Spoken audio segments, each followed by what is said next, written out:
نصیب مما اکتسبوا وللنساء نصیب مما اکتسبن واسألوا اللہ من فضلہ ان اللہ کان بکل شیء علیما آمنت باللہ صدق اللہ مولانا العظیم وبلغنا رسولہ النبی الکریم الامین۔ آج ہم سورہ نساء کے 5ویں رکوع کی آخری 2 آیتیں پڑھ کے ان کو انشاءاللہ 5واں رکوع ہمارا مکمل ہو جائے گا۔ اللہ تعالیٰ ارشاد فرماتے ہیں وَلَا تَتَمَنَّوْا مَا فَضَّلَ اللَّهُ بِهِ بَعْضَكُمْ عَلَىٰ بَعْضٍ، تم میں جس کسی کو اللہ تعالیٰ نے ایسے اوصاف دیے ہیں جو ان کے اپنے اللہ کی دین ہے، جنہیں ہم وہبی اوصاف کہتے ہیں، تو اس کے لیے تم حسد میں مبتلا نہ ہو، لوگوں سے حسد نہ کرو۔ مراد یہ ہے کہ کچھ چیزیں ایسی ہیں جس طرح کسی کو اللہ نے خوبصورت بنا دیا، کسی کو اچھی آواز دے دی، کوئی بندہ پیدائشی طور پہ معذور ہے، اس کی ٹانگیں ٹھیک نہیں ہیں، یہ اب ایسی چیزیں ہیں جو اللہ تعالیٰ کی طرف سے ودیت ہیں، اس نے جس طرح سے دینا تھا اس طرح سے دے دیا۔ تو اللہ تعالیٰ ارشاد فرماتے ہیں کہ اس بات پہ کہ فلانا میرے سے زیادہ اچھا ہے حسد نہ کرو۔ آگے فرمایا للرجال نصیب مما اکتسبوا، مردوں نے جو ثواب کمایا وہ ان کا حصہ ہے، وللنساء نصیب مما اکتسبن، اور عورتوں نے جو ثواب کمایا وہ اس کا حصہ ہے۔ اس کی ہم آگے تفصیل بیان کریں گے۔ واسألوا اللہ من فضلہ، اللہ تعالیٰ سے جو کسبی چیزیں ہیں، کسبی کہتے ہیں جو ہم خود اپنی محنت سے کماتے ہیں، کوئی زمیندار ہے، کسان ہے، وہ کھیت میں ہل چلاتا ہے، طالب علم ہے، وہ اپنی محنت کرتا ہے، کوئی کاریگر ہے، وہ اپنی دکان کے لیے صبح و شام بھاگ دوڑ کرتا ہے، تو یہ کسبی ترقی کے لیے اس کے فضل کی بھیک مانگتے رہو، جو وابی چیزیں ہیں ان کے پیچھے نہ دوڑو۔ ان اللہ کان بکل شیء علیما، اللہ تعالیٰ تمہاری ہر بات سے پوری طرح واقف ہے۔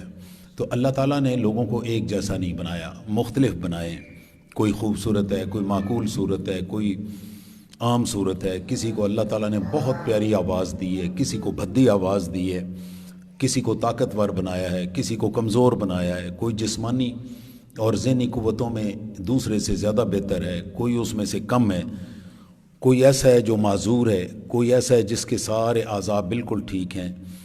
تو یہ فرق ان کے اوپر پوری دنیا کا دار و مدار ہے۔ یہ فرق اگر ختم ہو جائیں، ہر بندہ ایک جیسا ہو، تو پھر یہ دنیا نہیں چلے گی۔ اس آیت کا شان نزول یہ ہے کہ ام المومنین سیدہ ام سلمہ رضی اللہ تعالی عنہا نے حضور اکرم صلی اللہ علیہ وآلہ وسلم سے عرض کیا کہ یا رسول اللہ صلی اللہ علیہ وسلم، مرد جہاد کرتے ہیں اور ہم عورتیں جہاد نہیں کرتی، لیکن اس کے مقابلے میں ہماری میراث آدھی ہے، وراثت میں ہمارا حصہ آدھا ہے۔ حضرت اکرمہ بیان کرتے ہیں کہ عورتوں نے جہاد کا سوال کیا اور یہ کہا کہ چونکہ ہمیں وراثت میں حصہ آدھا ملتا ہے، اس لیے یہ چاہیے کہ ہماری وراثت پوری ہو، ہمارا وراثت میں حصہ پورا ہو۔ اسی طرح سے قتادہ نے بیان کیا کہ جس طرح مردوں نے حضور اکرم صلی اللہ علیہ وسلم سے کہا کہ جس طرح وراثت میں ہمارا حصہ دگنا ہے، اسی طرح عبادتوں کے ثواب میں بھی ہمارا اجر دگنا ہونا چاہیے۔ عورتوں نے کہا کہ ہم یہ چاہتی ہیں کہ ہاں، چونکہ ہمارا وراثت میں حصہ آدھا ہے، اس لیے ہمارے آدھے گناہ مردوں کو پہ ڈال دیے جائیں، تو پھر ہی برابری ہوتی ہے۔ اس وقت یہ آیت نازل ہوئی کہ جو مردوں نے کمایا وہ مردوں کا حصہ ہے، جو عورتوں نے کمایا وہ عورتوں کا حصہ ہے۔ یہاں پہ ایک سوال پیدا ہوتا ہے کہ کیا تمنا کرنا، کوئی خواہش کرنا، کوئی آرزو کرنا، کیا یہ منع ہے یا غلط ہے؟ کیونکہ پوری دنیا کی ترقی کا دار و مدار تو خواہش پہ ہے۔ آپ کے دماغ میں کوئی کام پیدا ہوتا ہے، کوئی چیز پیدا ہوتی ہے، وہ خواہش ہے کہ میں نے یہ کرنا ہے، پھر آپ اس کے لیے بھاگ دوڑ کرتے ہیں۔ تو کیا خواہش کا پیدا ہونا غلط ہے؟ کہانی یہ ہے کہ کسی خواہش کا پیدا ہونا غلط نہیں ہے۔ اب اس خواہش کو اپنانا کہ آپ نے کون سی خواہش اپنانی ہے، کون سی چھوڑنی ہے، اس کا دار و مدار کس چیز پہ ہے کہ وہ خواہش اپنائی جائے جس خواہش کو اللہ اور اس کے رسول نے کہا ہے، اور جس سے انہوں نے منع کیا ہے اس سے آپ منع ہو جائے۔ اس کے بعد یہ جو خواہشیں ہیں اس کو پھر مکمل کرنے کے لیے جو آپ کی بھاگ دوڑ ہے وہ ان کے جذبات میں توازن ہونا چاہیے. یہ نہیں کہ آپ ایک چیز کے لیے تو پاگل ہوئے پھرتے ہیں اور دوسرے کو بالکل چھوڑ دیا ہے. اور ان میں کن چیزوں کا خیال رکھنا چاہیے وہ یہ کہ ان جذبات میں حسد نہیں ہونا چاہیے، جیسا کہ اوپر میں نے عرض کیا ہے. لالچ نہیں ہونا چاہیے بلکہ شوق ہونا چاہیے کہ آپ شوق کے ساتھ کریں. حسد کی بجائے رشک ہونا چاہیے. حسد سے مراد ہے کہ میں کسی بندے کو دیکھتا ہوں میرے سے بہتر ہے تو میرے دماغ میں یہ خواہش پیدا ہوئے کہ یہ خراب ہو جائے، اس کے پاس یہ نعمت نہ رہے. لیکن رشک کیا ہے کہ رشک یہ ہے کہ میں اللہ تعالیٰ سے یہ خواہش کروں کہ اللہ تو نے اس کو دیا مجھے بھی دے دے. یہ رشک ہے. تکبر، بڑائی یہ نہیں ہونی چاہیے بلکہ اس کی بجائے دماغ میں یہ خیال آنا چاہیے کہ ہم انسان کی ترقی. اگر ان تین چیزوں کا خیال بیچ میں ہو تو آپ کی خواہش اور اس خواہش کی تکمیل کے لیے کوشش یہ جائز ہے. حدیث مبارک ہے، حضرت عبداللہ ابن مسعود رضی اللہ تعالیٰ عنہ بیان کرتے ہیں کہ رسول اللہ صلی اللہ علیہ وآلہ وسلم نے فرمایا اللہ تعالیٰ سے اس کا فضل مانگا کرو، کیونکہ اللہ تعالیٰ کو یہ بات پسند ہے کہ اس سے سوال کیا جائے، اس سے مانگا جائے. اور جب آپ نے کسی وسعت کا کسی بڑی چیز کا سوال کر دیا، اب آپ انتظار میں ہیں تو یہ انتظار کرنا عبادت ہے، یہ انتظار بھی عبادت ہے. تو اس آیت مبارک کا جو پورا ترجمہ بنتا ہے وہ بھی میں عرض کر دیتا ہوں.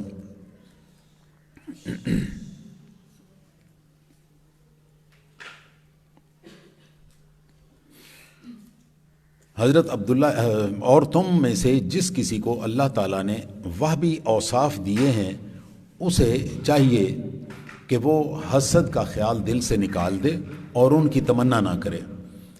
اب مردوں نے کن چیزوں میں بڑائی اپنی سمجھی؟ جو انہوں نے اپنی کمائی کی وہ کیا تھا؟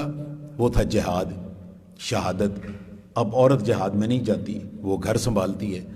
تو مردوں نے یہ شکایت، عورتوں نے یہ شکایت کی کہ مرد تو اپنا جہاد کرتے ہیں، شہادت لیتے ہیں، بارڈر پہ جاتے ہیں، وہاں پہ لڑتے ہیں، تو وہ اس در سے ثواب کما لیا. تو ان کو بتایا گیا کہ عورتوں کا اپنا ایک مقام مرتبہ ہے، ان کی اپنی کمائی ہے. وہ کس طرح سے؟ جیسے کہ میں نے پچھلی دفعہ آپ کو بڑی تفصیل سے عورت کا مقام مرتبہ بتایا تھا. حمل سے گزرتی ہے، زچگی سے گزرتی ہے، بچوں کو دودھ پلاتی ہے.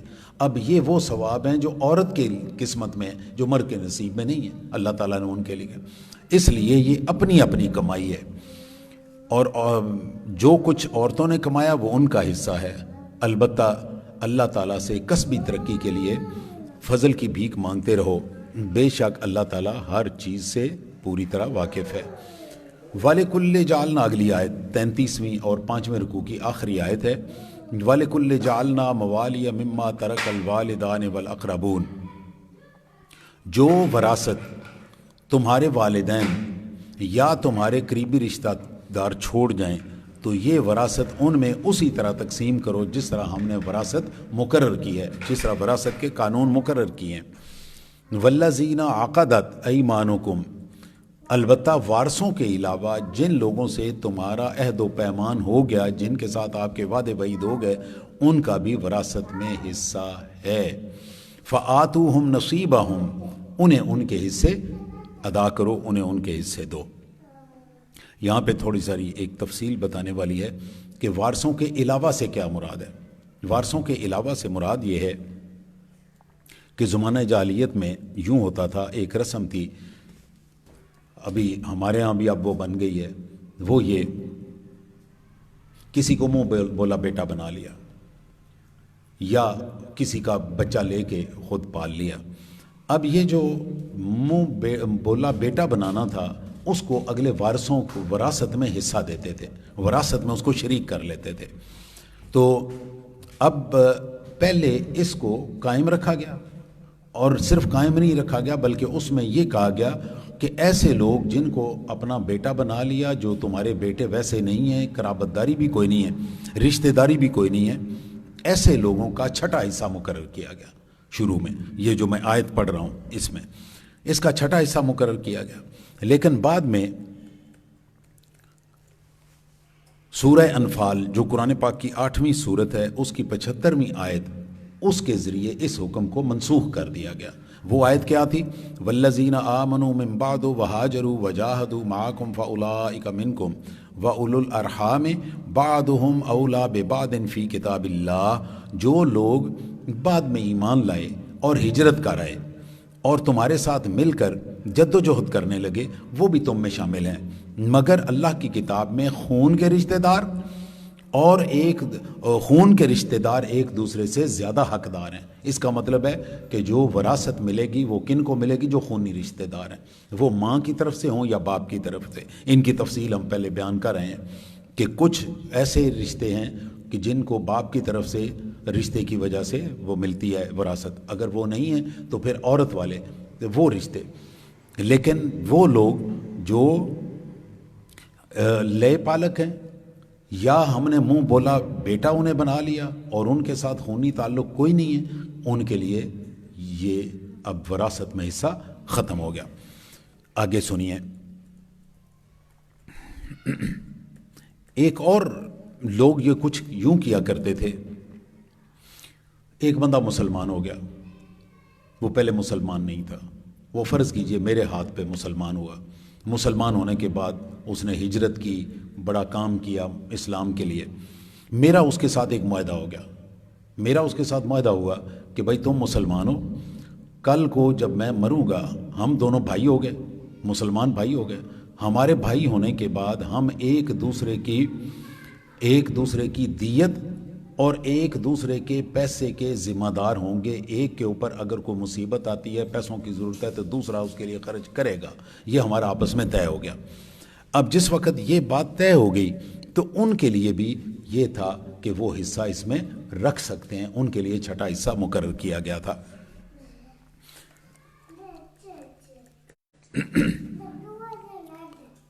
اب اس رشتے کو موالات کہتے ہیں، اس رشتے کو موالات کہتے ہیں کہ ایک مسلمان تھا، دوسرا مسلمان ہوا، ان کو بھائی بنایا، جس طرح حضور اکرم صلی اللہ علیہ وآلہ وسلم جس مدینہ منورہ میں تشریف لائے تو انہوں نے مہاجرین اور انصار کو آپس میں بھائی بنایا تھا، اس کو کہتے ہیں موالات، مواخات۔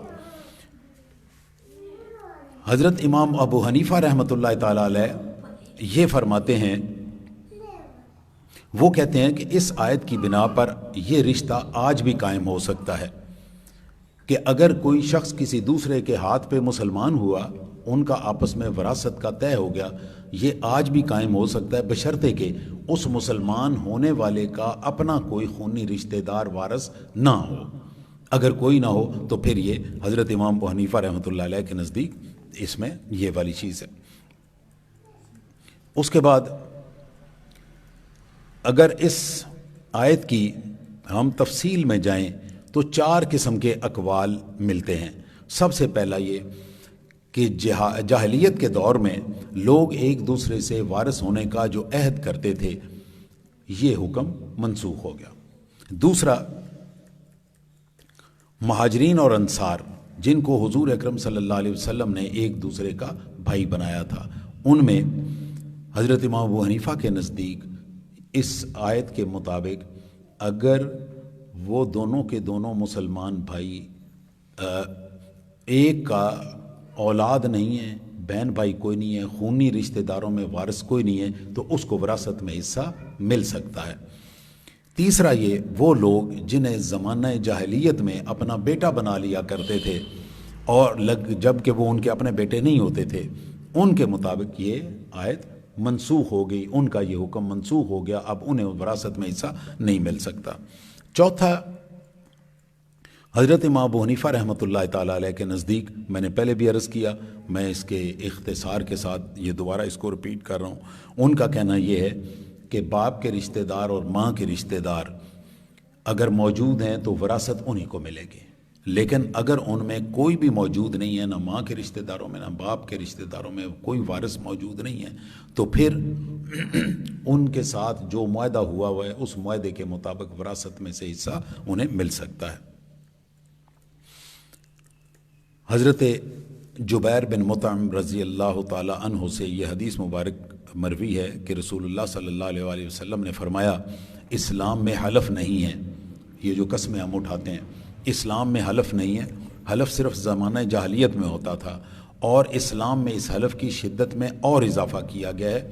فی الجاہلیت لم یزدہ الاسلام الا شدہ، کہ اسلام میں اس حلف میں اور اس قسم میں ایک اور قسم کی شدت پیدا کی گئی ہے، سختی پیدا کی گئی ہے.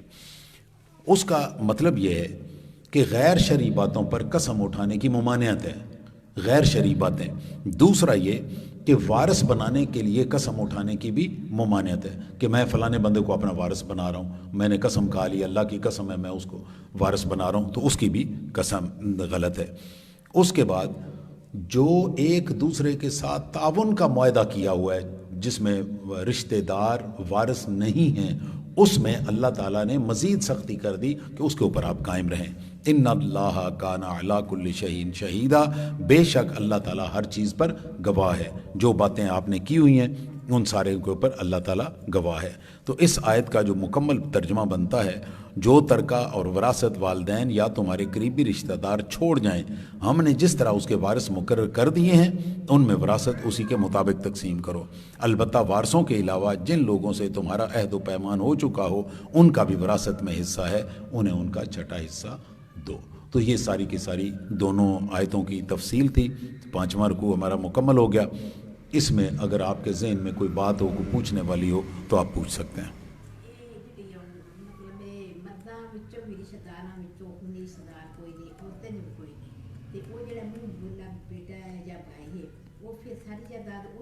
نہیں نہیں، 6واں حصہ جی. باقی جائیداد اصول دے مطابق گورنمنٹ کو بیت المال چلی جائے گی جی، انہوں کو چلی جائے گی. لیکن ساڈے کول حالے تک ایک قانون، چونکہ شرعی قانون کوئی نہیں، اس واسطے ساڈے کول جڑے نہیں رشتہ دار ہوندے انہاں دے بھی نام لگ جاندے ہیں، کیونکہ شریعت دا قانون کوئی نہیں ساڈے کول. اس طرح اور کوئی کس سے کوئی سوال رمضان شریف دے حوالے نال کوئی گل بات، کوئی سوال ہوئے تو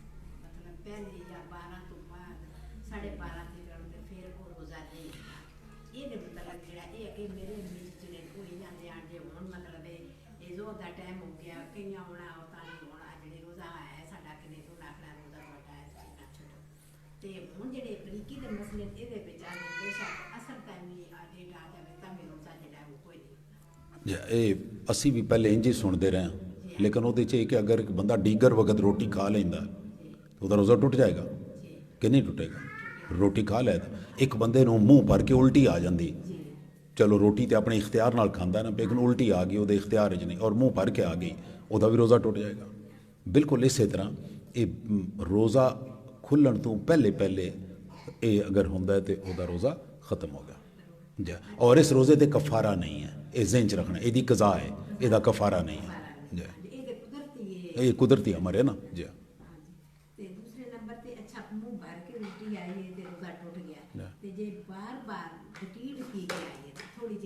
نہیں وہ کوئی نہیں، یا الٹی اندر چلی گئی وہ بھی روزہ ٹوٹ جائے گا، کہ الٹی آئی لیکن منہ اسی طریقے نال واپس اندر چلی گئی، بندہ باہر نہیں سٹ سکیا، پھر بھی روزہ ٹوٹ گیا.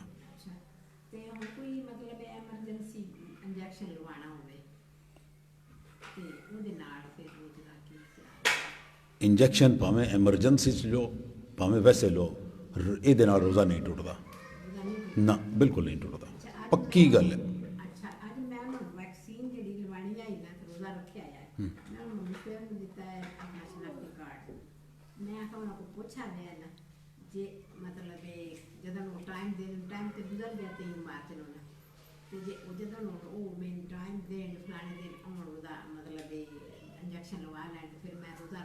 جی روزہ تھوڑا پورا ہوئے. دیکھو نا ایک موٹی ساری گل سمجھو، روزہ ٹوٹن دی ایک چیز ہے جہاں تعلق کھان نال ہے، ٹھیک؟ تہاڈی کوئی بھی چیز تہاڈے جسم چوں تہاڈے معدے کی طرف جائے گی تو روزہ ٹوٹے گا. مطلب موٹا جا سوال ہے، مطلب ایک اصول ہے. ਮਸਲਨ ਤੁਸਾਂ ਨੱਕ ਵਿੱਚ ਦਵਾਈ ਪਾਈ, ਉਹ ਗਲੇ ਚਲੀ ਗਈ। ਹੁਣ ਗਲੇ ਦਾ ਤਾਲੁਕ ਕਿਹਦੇ ਨਾਲ ਹੈ? ਫੇਫੜਿਆਂ ਨਾਲ ਵੀ ਹੈ ਔਰ ਮਿਹਦੇ ਨਾਲ ਵੀ ਹੈ। ਠੀਕ ਹੈ, ਜਿੰਨਾ ਉਹਦਾ ਮਿਹਦੇ ਜਾਣ ਦਾ ਆਪਣਾ ਫੇਫੜਿਆਂ ਜਾਣ ਦਾ ਇਮਕਾਨ ਹੈ, ਉਤਨਾ ਹੀ ਉਹਦਾ ਮਿਹਦੇ ਜਾਣ ਦਾ ਵੀ ਇਮਕਾਨ ਹੈ। ਇਸ ਵਾਸਤੇ ਉਹਦੇ ਨਾਲ ਰੋਜ਼ਾ ਟੁੱਟ ਜਾਏਗਾ। ਠੀਕ ਹੋ ਗਿਆ। ਅੱਖ ਵਿੱਚ ਤੁਸਾਂ ਦਵਾਈ ਪਾਈ ਹੈ, ਅੱਖ ਵਿੱਚ ਜਿਹੜੀ ਦਵਾਈ ਪਾਉਂਦੇ ਆ ਉਹ ਵੀ ਗਲੇ ਚਲੀ ਜਾਂਦੀ ਹੈ, ਇਹਦੇ ਵਾਸਤੇ ਉਹਦੇ ਵੀ ਰੋਜ਼ੇ ਟੁੱਟਣ ਦਾ ਇਮਕਾਨ ਹੈ। ਕੰਨ ਵਿੱਚ ਤੁਸਾਂ ਦਵਾਈ ਪਾਈ, ਕੰਨ ਵਿੱਚ ਕੋਈ ਸੁਰਾਖ ਨਹੀਂ ਨਾ, ਕੰਨ ਵਿੱਚੋਂ ਵੀ ਦਵਾਈ ਪਾਉਣ ਨਾਲ ਰੋਜ਼ਾ ਨਹੀਂ ਟੁੱਟਦਾ। ਉਹਦੀ ਵਜ੍ਹਾ ਹੈ ਕਿ ਕੰਨ ਵਿੱਚੋਂ ਦਵਾਈ ਅੰਦਰ ਨਹੀਂ ਜਾਂਦੀ ਕਿਰੇ ਵੀ ਨਾ। ਇੱਕ ਜ਼ਮਾਨੇ ਵਿੱਚ ਸਾਡੇ ਹਕੀਮ ਡਾਕਟਰ ਇਹ ਆਖਦੇ ਸਨ ਕਿ ਕੰਨ ਵਿੱਚ ਸੁਰਾਖ ਹੈ, ਅਸੀਂ ਜਿਹੜੀ ਦਵਾਈ ਪਾਉਂਦੇ ਹਾਂ ਉਹ ਅੰਦਰ ਚਲੀ ਜਾਂਦੀ ਹੈ। ਬਾਅਦ ਵਿੱਚ ਹੁਣ ਅੱਜ ਕੱਲ੍ਹ ਦੀ ਜਿਹੜੀ ਫਿਜ਼ੀਓਲੋਜੀ ਹੈ ਜੀ ਨੱਕ ਨਾਲ ਹੁੰਦੀ, ਕੰਨ ਨਾਲ, ਕੰਨ ਦੇ ਵਿੱਚ ਹੁਣ ਇਸ ਵਕਤ ਜਿਹੜੇ ਡਾਕਟਰ ਨੇ ਉਹ ਇਹ ਆਖਦੇ ਨੇ ਕਿ ਕੰਨ ਵਿੱਚ ਕਿਸੇ ਕਿਸਮ ਦਾ ਕੋਈ ਸੁਰਾਖ ਨਹੀਂ। ਇਸ ਵਾਸਤੇ ਕੰਨ ਵਿੱਚ ਪਾਈ ਦਵਾਈ, ਫਰਜ਼ ਕਰੋ ਆਇੰਦਾ 20 ਸਾਲ ਬਾਅਦ ਪਤਾ ਲੱਗਦਾ ਹੈ ਕਿ ਵਾਕਈ ਕੰਨ ਵਿੱਚ ਸੁਰਾਖ ਹੈ, ਇਹ ਫਤਵਾ ਫਿਰ ਬਦਲ ਜਾਏਗਾ। ਅੱਜ ਦੇ ਦੌਰ ਵਿੱਚ ਇਸ ਵਕਤ ਤੱਕ ਇਹ ਹੀ ਡਾਕਟਰਾਂ ਕੋਲੋਂ ਸਾਨੂੰ ਇਲਮ ਹੈ ਕਿ ਸਾਡੇ ਕੰਨ ਵਿੱਚ ਸੁਰਾਖ ਕੋਈ ਨਹੀਂ, ਜਿਹੜੀ ਅਸੀਂ ਕੰਨ ਵਿੱਚ ਦਵਾਈ ਪਾਉਂਦੇ ਹਾਂ ਕੰਨ ਵਿੱਚ ਹੀ ਰਹਿੰਦੀ, ਅਗਾਂਹ ਨਹੀਂ ਜਾਂਦੀ। ਹੁਣ ਜਿਹੜਾ ਟੀਕਾ ਹੈ ਉਹਦਾ ਤਾਲੁਕ ਮਿਹਦੇ ਨਾਲ ਹੈ ਹੀ ਕੋਈ ਨਹੀਂ। ਨਾੜ ਦਾ ਵੀ ਨਾੜ ਦੇ ਔਰ ਗੋਸ਼ਤ ਵਿੱਚ ਸਿਰਫ ਇਤਨਾ ਫਰਕ ਹੈ ਕਿ ਜਿਹੜਾ ਤੁਸੀਂ ਗੋਸ਼ਤ ਵਿੱਚ ਲਵਾਉਂਦੇ ਹੋ ਇੱਥੇ ਬੜੀਆਂ ਬਾਰੀਕ ਬਾਰੀਕ ਨਾੜਾਂ ਹੁੰਦੀਆਂ ਨੇ, ਬਹੁਤ ਬਾਰੀਕ, ਇਹ ਉਹਨਾਂ ਵਿੱਚ ਮਿਕਸ ਹੋ ਕੇ ਤੇ ਆਹਿਸਤਾ ਆਹਿਸਤਾ ਖੂਨ ਵਿੱਚ ਸ਼ਾਮਲ ਹੁੰਦਾ। ਜਿਹੜਾ ਅਸੀਂ ਨਾੜ ਵਿੱਚ ਲਾਉਂਦੇ ਹਾਂ ਇਹ ਬਰਾਹ ਰਾਸਤ ਖੂਨ ਵਿੱਚ ਸ਼ਾਮਲ ਹੋ ਕੇ ਦਿਲ ਤੱਕ ਪਹੁੰਚਦਾ, ਮਿਹਦੇ ਨਾਲ ਇਹਦਾ ਵੀ ਤਾਲੁਕ ਕੋਈ ਨਹੀਂ। ਇਸ ਵਾਸਤੇ ਇੰਜੈਕਸ਼ਨ ਲਾਉਣ ਨਾਲ ਤੁਹਾਡਾ ਰੋਜ਼ਾ ਨਹੀਂ ਟੁੱਟਦਾ। ਪੱਕੀ ਗੱਲ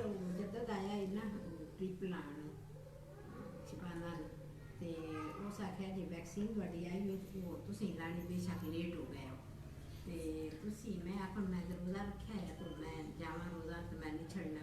ਉਸ ਆਖਿਆ ਰੋਜ਼ਾ ਜਿਹੜਾ ਹੈ ਨਾ, ਮੈਂ ਆਖਿਆ ਰੋਜ਼ਾ ਟੁੱਟ ਨਹੀਂ ਜਾਂਦਾ ਇੰਜੈਕਸ਼ਨ ਨਾਲ, ਉਸ ਆਖਿਆ ਬਿਲਕੁਲ ਟੁੱਟਦਾ। ਮੈਂ ਆਖਿਆ ਅਗਰ ਕੋਈ ਐਮਰਜੈਂਸੀ, ਉਸ ਆਖਿਆ ਐਮਰਜੈਂਸੀ ਹੁੰਦੀ ਹੈ ਤਾਂ ਹੀ ਤਾਂ ਬੰਦਾ ਇੰਜੈਕਸ਼ਨ ਲਵਾਉਂਦਾ। ਲੋਕਾਂ ਨੂੰ ਜਿਹੜੀ ਹੁਣ ਮੈਂ ਗੱਲ ਪਿਆ ਸਮਝਾਣਾ, ਮੈਂ ਡਾਕਟਰਾਂ ਨਾਲ ਮਿਲ ਕੇ ਉਹਨਾਂ ਨਾਲ ਘੰਟਿਆਂ ਦੇ ਹਿਸਾਬ ਤੇ ਇਹ ਗੱਲ ਬਹਿਸ ਕਰਕੇ ਸਮਝ ਕੇ ਉਹਦੀਆਂ ਬਾਅਦ ਉਲਮਾ ਨਾਲ ਗੱਲ ਕਰਕੇ ਉਹਨਾਂ ਨਾਲ ਵੀ ਘੰਟਿਆਂ ਦੇ ਹਿਸਾਬ ਤੇ ਗੱਲ ਕਰਕੇ ਫਿਰ ਮੈਂ ਇਸ ਨਤੀਜੇ ਤੇ ਪਹੁੰਚਿਆ ਕਿ ਇੰਜੈਕਸ਼ਨ ਭਾਵੇਂ ਤੁਹਾਡਾ ਜਨਾਬ ਇਹਦਾ ਹੋਵੇ ਗੋਸ਼ਤ ਵਾਲਾ ਮਸਕੂਲਰ ਜਿਹਨੂੰ ਆਂਦੇ ਹੋ, ਭਾਵੇਂ ਹੋਵੇ ਨਾੜ ਵਾਲਾ, ਦੋਨਾਂ ਨਾਲ ਰੋਜ਼ਾ ਬਿਲਕੁਲ ਨਹੀਂ ਟੁੱਟਦਾ ਜੀ। ਮਿਸਵਾਕ ਨਾਲ ਨਹੀਂ ਟੁੱਟਦਾ ਜੀ। ਪੇਸਟ ਨਾਲ ਵੀ ਮਕਰੂ ਹੁੰਦਾ, ਟੁੱਟਦਾ ਨਹੀਂ ਹੈ। ਮਕਰੂ ਤੋਂ ਮੁਰਾਦ ਹੈ ਉਹਦਾ ਸਵਾਬ ਤੁਹਾਨੂੰ ਘਟ ਜਾਂਦਾ, ਟੁੱਟਦਾ ਨਹੀਂ ਹੈ। ਸੁਰਮੇ ਨਾਲ ਨਹੀਂ ਟੁੱਟਦਾ, ਕੌੜਾ ਹੋਵੇ ਮਿੱਠਾ ਹੋਵੇ ਸੁਰਮੇ ਨਾਲ, ਜਾਂ ਜਿਹੜੀ ਇਹੋ ਜਿਹੀ ਕੋਈ ਵੀ ਦਵਾਈ ਹੋਵੇ ਜਿਹੜੀ ਕਿ ਪਾਊਡਰ ਹਾਰਦੀ ਹੈ, ਜਿਸ ਤਰ੍ਹਾਂ ਸੁਰਮਾ ਪਾਊਡਰ ਹੀ ਹੁੰਦਾ ਨਾ, ਇਸ ਤਰ੍ਹਾਂ ਦੀ ਅਗਰ ਕੋਈ ਚੀਜ਼ ਹੋਵੇ ਅੱਖ 'ਚ ਪਾਉਣਾ, ਉਹਦੇ ਨਾਲ ਰੋਜ਼ਾ ਨਹੀਂ ਟੁੱਟਦਾ। ਲੇਕਿਨ ਅਗਰ ਤੁਸਾਂ ਪਾਇਆ ਡਰਾਪ ਪਾ ਲੈਣ ਉਹਦੇ ਨਾਲ ਟੁੱਟ ਜਾਂਦਾ। ਹੁਣ ਇਹ ਬੈਟਨੋਵੇਟ ਹੈ, ਉਹ ਅਗਰ ਤੁਸੀਂ ਕੰਨ ਅੱਖਾਂ 'ਚ ਪਾਓ ਨਾ, ਥੋੜ੍ਹੀ ਦੇਰ ਬਾਅਦ ਤੁਹਾਨੂੰ ਗਲੇ ਵਿੱਚ ਉਹਦਾ ਮਹਿਸੂਸ ਹੋਣ ਲੱਗ ਪੈਂਦਾ ਹੈ, ਇਸ ਤਰ੍ਹਾਂ ਜਿਹੋ ਜਿਹਾ ਅਰਗ ਗੁਲਾਬ ਦਾ ਜ਼ਾਇਕਾ ਹੁੰਦਾ ਉਹ ਮਹਿਸੂਸ ਹੋਣ ਲੱਗ, ਇਹਦਾ ਮਤਲਬ ਹੈ ਕਿ ਉਹ ਗਲੇ ਵਿੱਚ ਪਹੁੰਚ ਗਿਆ, ਉਹਦੇ ਨਾਲ ਰੋਜ਼ਾ ਟੁੱਟ ਜਾਂਦਾ ਜੀ। ਬਾਕੀ ਸੁਰਮੇ ਨਾਲ ਜਾਂ ਸੁਰਮੇ ਪਾਊਡਰ ਟਾਈਪ ਕੋਈ ਵੀ ਚੀਜ਼ ਅੱਖ 'ਚ ਪਾਉਣ ਨਾਲ ਨਹੀਂ ਟੁੱਟਦਾ।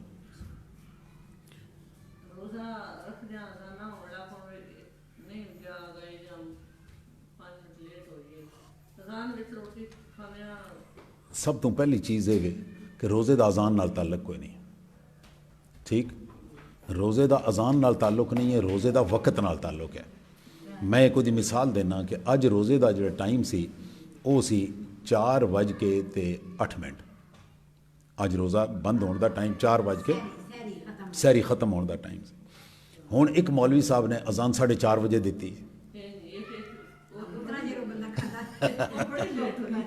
ਅਜ਼ਾਨ ਨਾਲ ਰੋਜ਼ੇ ਦਾ ਬਿਲਕੁਲ ਕੋਈ ਤਾਲੁਕ ਨਹੀਂ। ਅਜ਼ਾਨ ਦਾ ਤਾਲੁਕ ਨਮਾਜ਼ ਨਾਲ ਹੈ। ਠੀਕ, ਰੋਜ਼ੇ ਦਾ ਤਾਲੁਕ ਵਕਤ ਨਾਲ ਹੈ। ਜਿਸ ਵਕਤ ਉਹ ਵੇਲਾ ਹੋ ਗਿਆ ਸਹਿਰੀ ਖਤਮ ਹੋਣ ਦਾ, ਉਹਦੀਆਂ ਬਾਅਦ ਅਜ਼ਾਨ ਹੋਈ ਹੈ ਨਹੀਂ ਹੋਈ, ਤੁਹਾਡਾ ਖਾਣਾ ਪੀਣਾ ਬਿਲਕੁਲ ਖਤਮ ਹੋ ਗਿਆ, ਉਸ ਟਾਈਮ ਤੋਂ 1 ਸੈਕਿੰਡ ਵੀ ਅੱਗੇ ਅਗਰ ਤੁਸੀਂ ਚਲੇ ਗਏ ਹੋ, ਉਸ ਦਾ ਰੋਜ਼ਾ ਖਤਮ ਹੋ ਗਿਆ, ਰੋਜ਼ਾ ਕੋਈ ਨਹੀਂ ਹੁੰਦਾ। ਇਹਦਾ ਅਜ਼ਾਨ ਨਾਲ ਤਾਲੁਕ ਕੋਈ ਨਹੀਂ। ਔਰ ਇੱਕ ਮਿੰਟ ਅਜ਼ਾਨ ਦੇ ਮੁਤਲਕ ਤੁਹਾਨੂੰ ਇੱਕ ਚੀਜ਼ ਹੋਰ ਦੱਸਾਂ, ਅਜ਼ਾਨ ਹਮੇਸ਼ਾ ਵਕਤ ਸ਼ੁਰੂ ਹੋਣ ਤੋਂ ਬਾਅਦ ਦਿੱਤੀ ਜਾਂਦੀ ਹੈ, ਇਹ ਜ਼ਿਹਨ 'ਚ ਰੱਖਿਆ। ਅਜ਼ਾਨ ਅਗਰ ਵਕਤ ਤੋਂ ਪਹਿਲੇ ਦੇ ਦਿੱਤੀ ਗਈ ਤਾਂ ਅਜ਼ਾਨ ਨਹੀਂ ਹੋਈ। 4:08 ਟਾਈਮ ਹੈ ਨਾ ਅੱਜ ਦਾ, ਅਗਰ ਕਿਸੇ ਬੰਦੇ ਨੇ 4:06 ਤੇ ਅਜ਼ਾਨ ਦੇ ਦਿੱਤੀ ਹੈ ਤੇ ਉਹ ਅਜ਼ਾਨ ਨਹੀਂ ਹੋਈ। ਜਿਸ ਵਕਤ ਉਹਦਾ 6:08 ਤੇ ਟਾਈਮ ਸ਼ੁਰੂ ਹੋਇਆ, ਸਹਿਰੀ